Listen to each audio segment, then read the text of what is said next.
Kuri uyu munsi igenekerezo rya 26 kwezi kwa gatandatu umwaka wa 2026 isi yose iriko irahimbaza umunsi mpuzamakungu hariwe abantu bakorewe amabi aboreza igufa afatiye kononekara mu mutwe cyo twita torture physique et psychologique n'ayandi mabi atandukanye y'akarenganyo adasanzwe akorerwa kiremwa muntu kandi ahungabanya agateka kazina muntu, gufata abantu mu nyamaswa, ubutungane butabereye, gupfungira abantu busa. Kuno munsi rero ishiramwe rishoto riramutse gifatanya n'amakungu mu guhimbaza uyu munsi wahariwe ihohoterwa rikorerwa kiremwa muntu, gukorera amabi y'akarenganyo y'agacinyizo kiremwa muntu. Twashimye kugaruka kimwe ku kindi twishimikije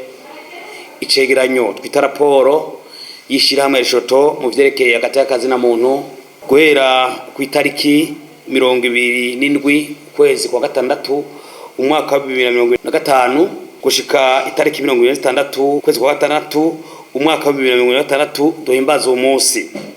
Twagomba tubamenyesha yuko uwo munsi tuwihimbaje mu gihe igihugu c'u Burundi mu mwaka wa 2027 citeguriye gutanga raporo mu mugwi wa ONU ujeje kurwanya ihohoterwa ry'ikiremwa muntu, amabi atandukanye akorerwa kiremwa muntu, akarenganyo, gufungira ubusa n'ibindi, nkuko biri muri recommandation ya ONU Burundi bwahawe. Kandi umunsi mukuru ugeze mu gihe mu mwaka wa 2027 Burundi burotanga raporo hakongera kamatora y'umukuru w'igihugu c'u Burundi.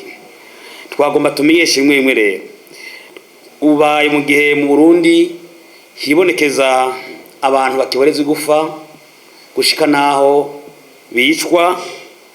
Twarabonye umucega rishoto dufise abantu 8 barishwe n'inzego z'umutekano babanje guhohoterwa.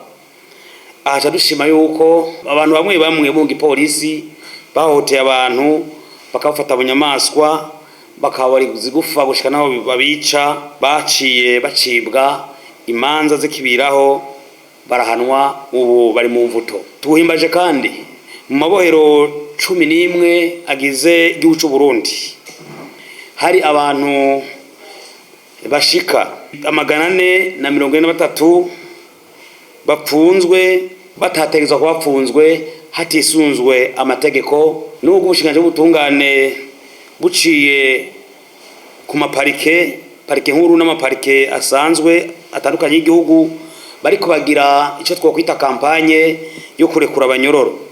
Haracariho abantu muri yashatu dufise 124 bamaze umunyororo bakiri mu mvuto, 203 bejejwe bakiri mu mvuto, 217 barose ikigongo c'agateganyo bakiri mu mvuto, 12 barose ikigongo c'umukuru w'igihugu mu mwaka w'2024 bakiri mu mvuto gushika umunsi. Kuri iki rero turateye intege ubutungane, cyane ubushikanje bw'ubutungane, umushikiza manza mukuru gizenza wa Republika, abaprokirere bakukira amasentare makuru asoma imanza n'abaprokirere b'amakomine ya Republika. Kuntu bariko baragira bitanga bacege no hino barekura abanyororo bamaze iminyororo n'abejejwe. Aha rero cyo dusaba leta y'u Burundi, hari imigwi imwe y'abanyororo bamaze iminyororo, turavuga nk'imfungwa za politike badashirwa mu bantu bategezwa bakurekurwa kugira baze gufasha kubaka igihugu.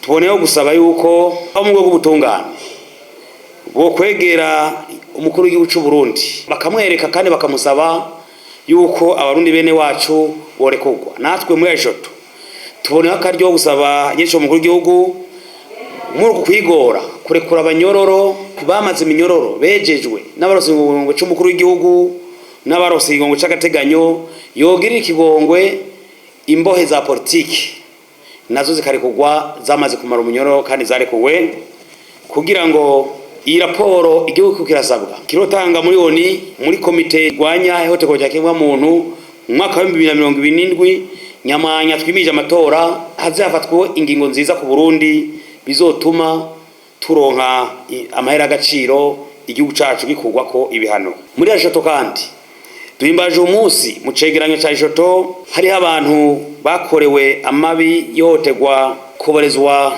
igufa nihotegwa rifatiye ku mubiri twita psychologique kandi hotegwa rifatiye ku gitsina.